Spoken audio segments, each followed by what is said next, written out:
Some 15 years ago, I interviewed Peter Noel Fletcher, MBE, while researching the history of the Glider Pilot Regiment.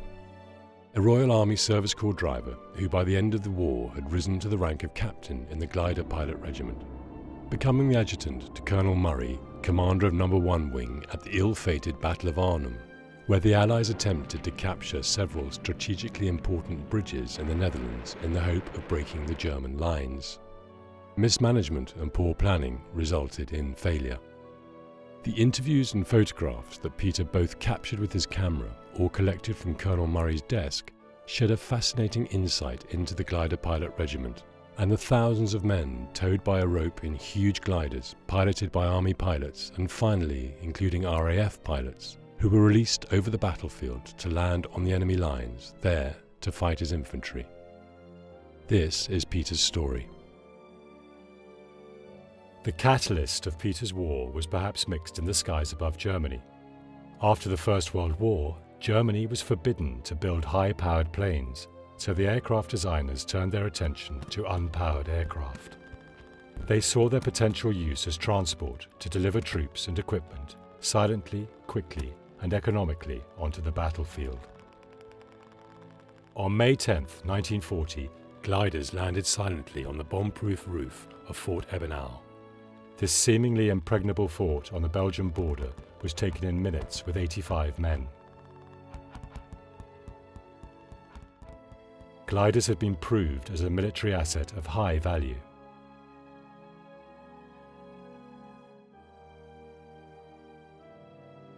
The Nazi flag swept across Europe, pushing all in front of it to the French coast at Dunkirk. Peter's war had begun. His first experience evacuating from Saint-Nazaire. We were sent off to France and landed on the west side of France, not knowing that on the other side of France the retreat was in full flood, people making for the beaches and getting out as best they could. I found my way down to the docks. I knew from my reading of sailing books that there's a huge harbour there with hundreds of fishing boats. So I went down to the docks. Not a sign of a fishing boat, empty docks. And I was about to give up and go back when a white flag caught my eye.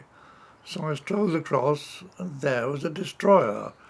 One sailor was going round checking a few lines. I said, "Excuse me, but are you going my way?" And he said, "Yes, drop aboard." So I just climbed over and got aboard. But I was taken to a deck cabin, which I thought was a bit unusual. So I lay down on the bed and went fast asleep and slept for a long, long time. Eventually arrived into Plymouth, which I hadn't seen before. Crowd waiting for us, we all waved dutifully and they were all waving. And that was my first start of action during the war. Prime Minister Churchill saw the strategic importance of this Nazi victory at Fort Ebenau. However, the use of gliders as a form of troop transport had been banned in Britain in 1931. Churchill sent a memo to the Army Chief of Staff instructing that an elite corps of airborne troops should be formed. December 1940 saw the first demonstrations of British-built military gliders. Peter had resumed his life in the Royal Army Service Corps. However, he felt guilty and tried to join the RAF. Well, England was crowded with soldiers who should have by this time have been covering most of France and staying in France. I've been driving lorries, which I quite enjoyed, driving lorries over long distances. But I was ashamed, really, that I was doing nothing more exciting when friends from home were doing deeds of daring do. Then we saw on the notice board that the RAF wanted pilots, and I passed their physical and mental exams, some simple sums and things, passed okay, and thought, good, I can be a pilot. Shortly after that, or it seemed shortly, notice came out that the RAF now had enough pilots. They obviously weren't losing as many as they had been. In September 1941, the first Hotspur, designed to take 8 troops, took to the air. Training of airborne troops had begun in earnest. At the same time, the iconic Horsa assault glider was being developed with the specification to transport 30 seated, fully equipped troops with the flexibility to carry a jeep or even a 6-pounder anti-tank gun.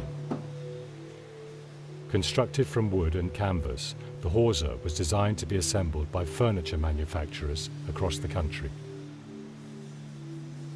Notices were posted in messes and naffies throughout the country, looking for men to transfer to a parachute or glider-borne unit of the airborne forces. Those who had successfully passed to become RAF pilots could now join the Glider Regiment.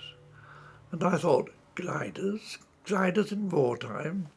Well, flying aircraft was a bit of a risk anyhow, but gliders? It's absurd. And my first thought was, no, not good enough. Then I thought, well, they can't have a whole regiment of suicide people, so there must be some sense in it. Anyhow, it must be flying of a sort. Peter was one of the first volunteers to join the Glider Pilot Regiment under the command of Colonel Chatterton, who, aided by 2 warrant officers from the Brigade of Guards, taught Peter to become a total soldier, with the ability to fly any unit of the army into action and then fight alongside them. The regimental dictum, "Nothing is impossible." And we got on this bus and were taken out to Salisbury Plain, searching round to see any gliders, nothing in sight. What we did see were 2 guards, sergeant majors, standing there just watching us, not saying anything. They were very imposing, very frightening, like those Easter Island huge figures. And we thought, heavens, this does look like really playing soldiers seriously. And the next morning on our first parade, Major, as he was then, Major Chatterton told us what our future was going to be. The search was, of course, to be good enough to go flying. That was our aim, to have wings. Really, without wings, you were nothing in the British Army, just another soldier. Over the next months, Peter became a pilot at the elementary flying training school near Derby, enjoying every moment flying Tiger Moths and Magisters. But they were single monoplanes with a low wing. In the distance, on a very foggy night, you could almost think that they were Spitfires, but of course they were very lacking in power.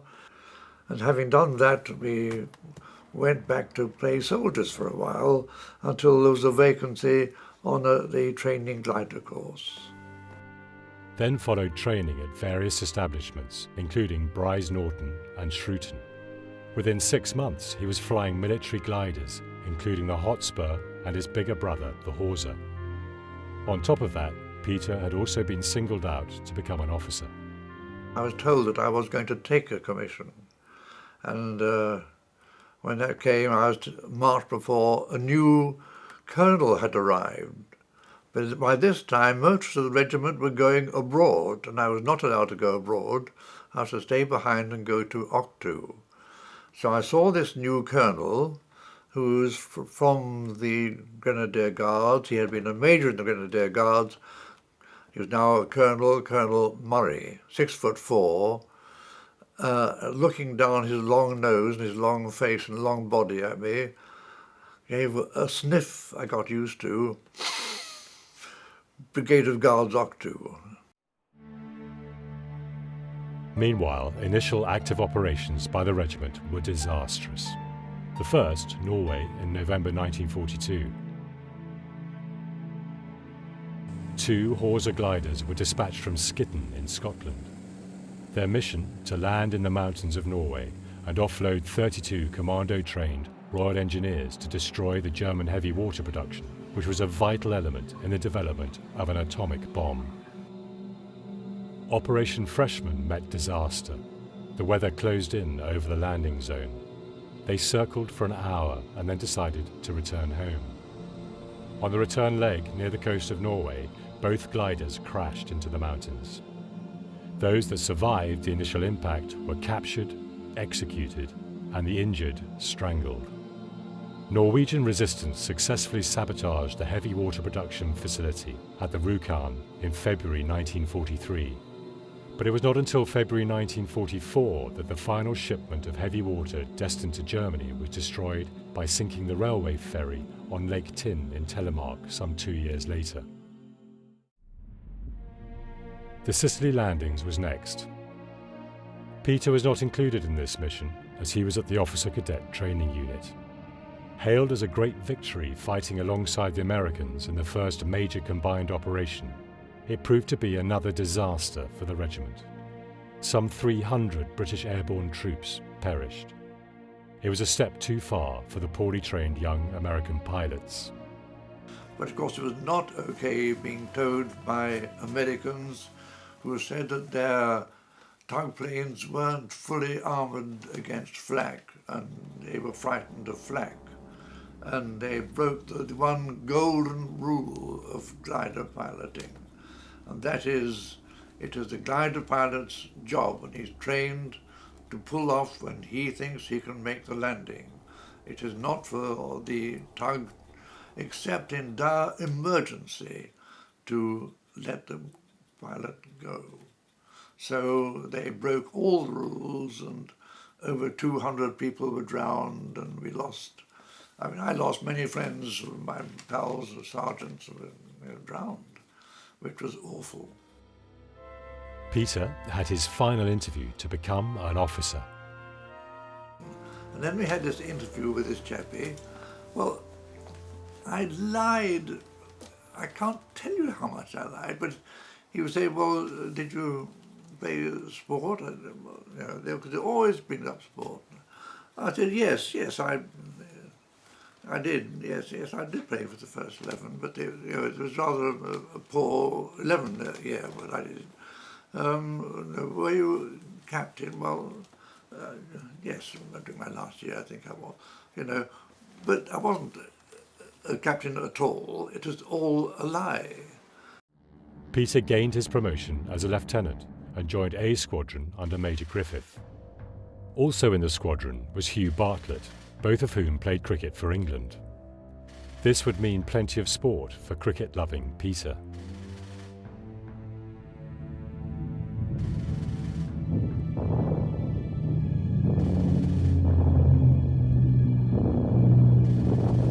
The relentless bombing of Germany was having its desired effect, and training commences for the D-Day landings. They then built a sand model of the coast from the coast itself into as far as Ronville and a bit further. And then they ran cameras over this land. And they thought it would be coming in as we did about 3 o'clock in the morning. It looked perfectly easy, and we couldn't have been more confident. About 80 gliders would land at night, and another 150 would land in the afternoon of D-Day. I was going to be in one of the 72 gliders that landed 8 miles inland at night. Well, the takeoff was easy. We had no bother on takeoff. I knew the tug pilot well. He was a friend. I had many drinks in the bar with him. As we got to the French coast, the tug pilot called up, "Okay, chaps, we're smack on line." I turned up the phone and spoke to the tug pilot and said, "Well done, mate. You're smack on course, I agree. As soon as we see the church towers of Ronville, I'll turn off to the right. I wish you and your lot a happy return, and I hope to have a drink with you in the bar not too long in the future. So good luck, mate. Over and out." But I did this slow turn to the right and began my descent. I put on full flap and put the head down and touched down quite smoothly. It all went well. We did knock a few posts with the wings, but posts must have been wood, they fell. So we clambered out, ready to help the chappies behind undo the bolts to undo the tail, which they did very quickly, very efficiently, pulled the tail clear, and the driver of the jeep revved up, reversed slowly down the tracks they'd got, and then we saw other gliders landing with a bang and a crash, which was part of the drill all around us, people unloading, people marching. And on the third day, the glider pilots were told, "Okay, you've done your job, you can go back now, report back for duty, and later on we shall need you for another landing." And we learned afterwards, of course, that the other landings had also been successful. We had achieved all our aims. Back in England, we had to move to a different landing area, a different takeoff area. But wherever we went, we had cricket, so that was fine. I mean, I just loved it. Peter was then to receive news that changed his life in the regiment. I was told that I was going to be adjutant to Colonel Murray of the 1st Airborne Division. He was brought up in Buckhouse. He and Mountbatten were page boys to George V until they grew too tall for George V, who was a little man.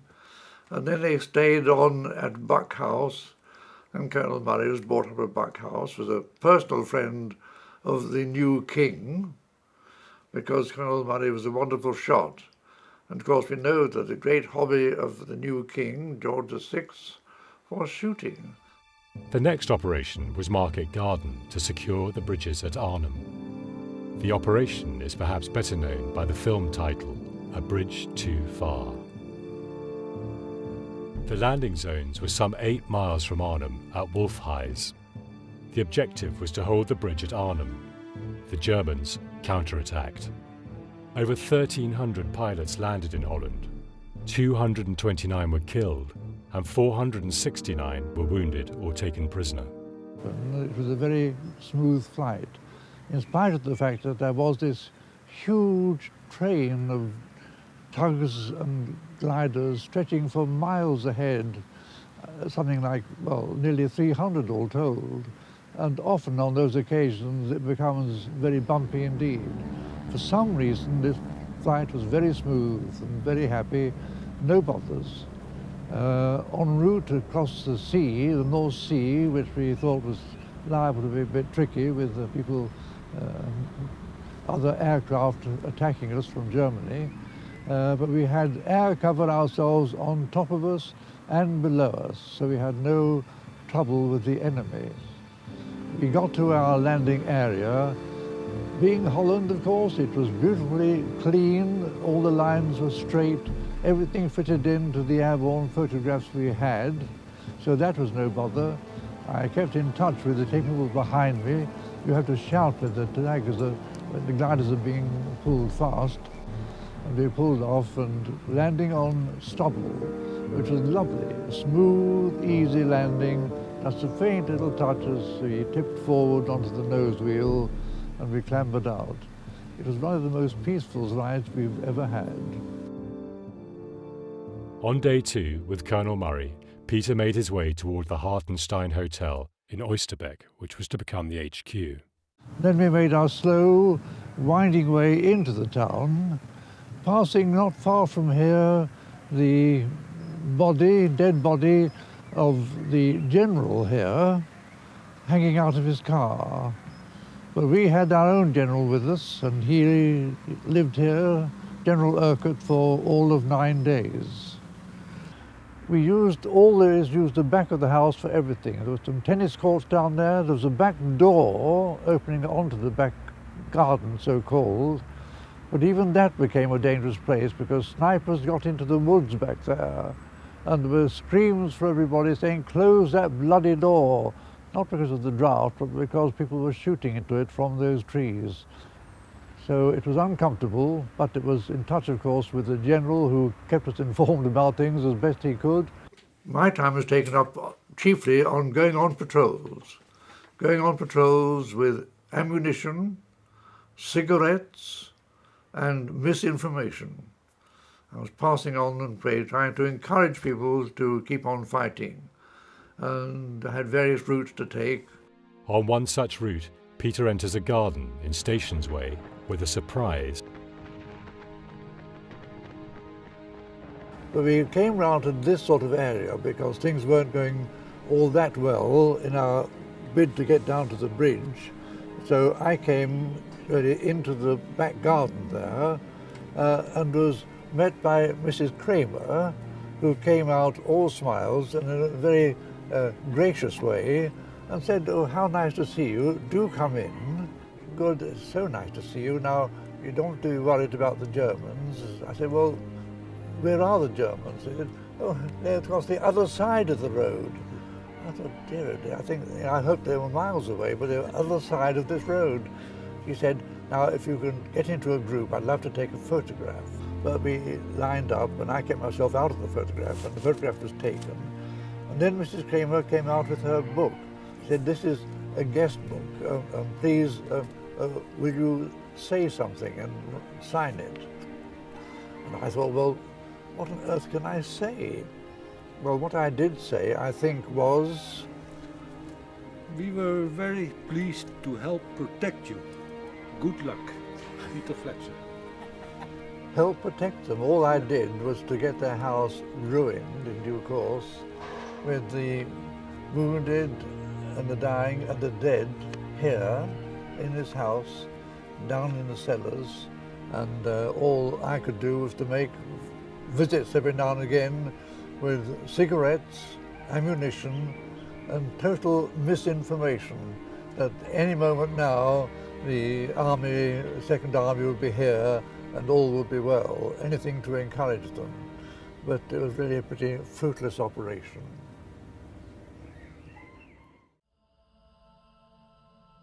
General Urquhart sends for Peter. And he said, I would like you to put in an attack in this wood on the southeast corner. They're being far too adventuresome there, and twice they've almost broken through. So I went out and found some troops. Luckily I found some troops I'd trained with, glider pilots, so they were all sergeants and above. So I had these, 8 or 9 it was, I think, if I remember rightly. And we went to this wood. I said, right, we'll do a line across the whole wood. I'll be in the middle, 4 on each side. Don't fire until I start, unless we're fired at. We'll go as far into the wood as we can. If it gets impossible, I shall just yell back, and you get back to the outside wood. So we set out, and it went well for quite a time. We got much closer than I thought was possible. Until I could see them clearly, I could see an officer clearly. I shot at him. I'm not sure whether I hit him or not, but he disappeared rapidly. But that one shot set the whole place afire.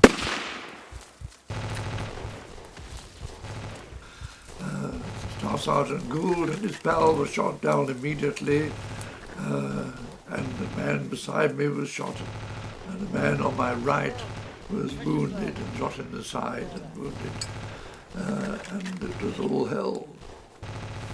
We shot and as long as we could, and I yelled back, back, and they all got out. And I felt as an officer I had to stay there a bit longer than the others to give them cover to retreat. And I finished up my 7 rounds and this German rifle that I'd used, and then I joined the others. And sadly, with only 4 of us left, we made our way back to Hartenstein, and one man was carried, or half carried, down to the makeshift hospital. And I reported what we'd done, and that was that. And that was the end of one little attack, one among many.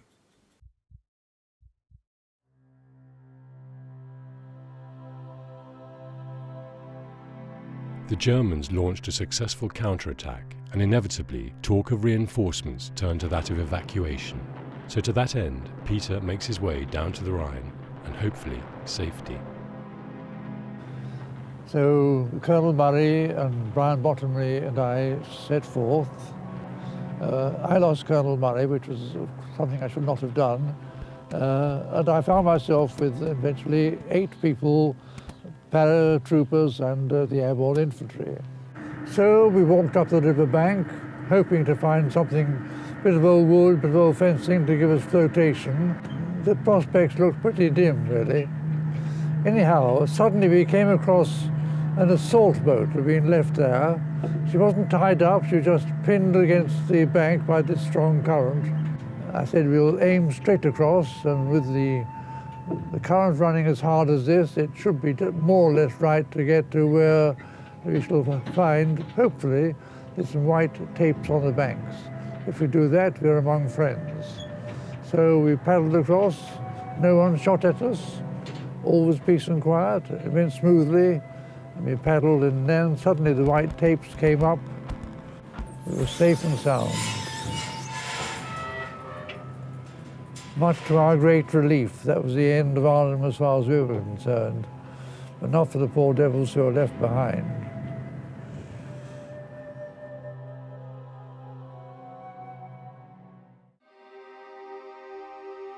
Operation Varsity, the final Allied airborne assault over the Rhine.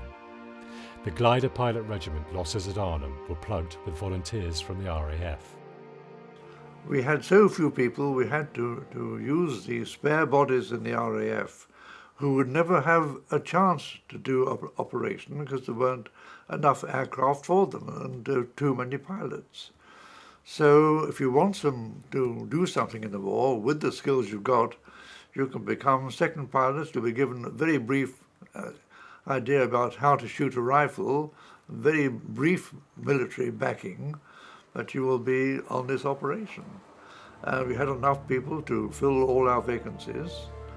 However, some of the 1,500 new recruits found that flying the Horsa gliders was a little more difficult than the Spitfires they had been trained to fly. On the 24th of March 1945, 1,300 gliders transported 14,000 airborne troops across the Rhine. So we pulled off and went down into the smoke. Thank goodness it cleared and we could see clearly below us. Landed quite softly, ran along fast, and there was a bang as part of the wing was knocked off, but we slithered to a halt without any harm done.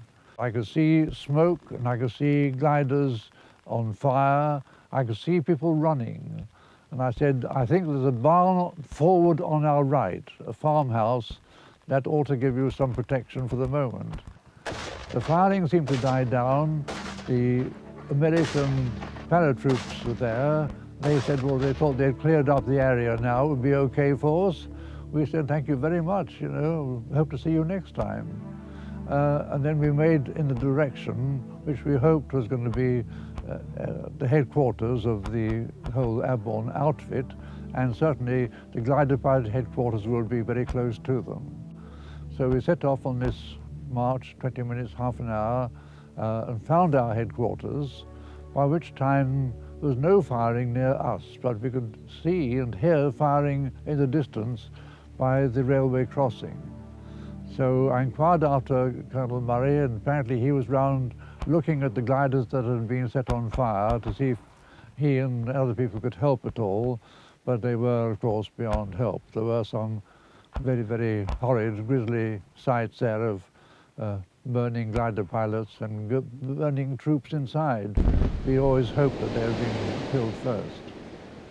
Anyhow, we left them and we walked up to the railway crossing. The firing had stopped by then, and that was where certainly there had been the fiercest fighting. And we were quite glad that we landed where we had, although it wasn't a very easy landing. Over and out. Peter returned to civilian life in January 1946.